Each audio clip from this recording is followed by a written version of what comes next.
ঘড়িতে এখন বাজে রাত 11টা। আর সবাই শুয়ে পড়েছে, তো আমিও শুয়ে পড়বো বলে গেটটা বন্ধ করতে এলাম। গেটটা বন্ধ করতে এসে দেখি এক অতিথির আগমন।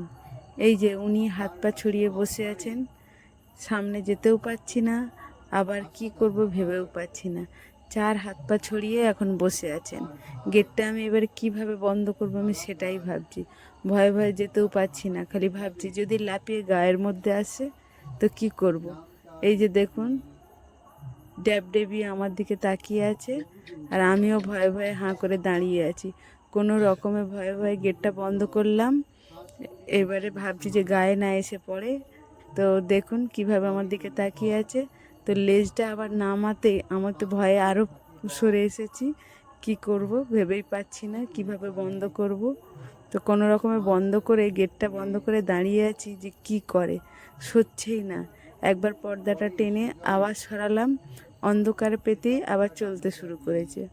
আবার পর্দাটা টানলাম, টেনে আবার সরালাম, আবার দেখলাম চলতে শুরু করেছে। এইভাবে করতে করতে দেখলাম যে হয়তো যাবে না, থাকবে এখানেই। তো আমি এইভাবেই ছেড়ে দিলাম, দিয়ে আমি সরে এলাম।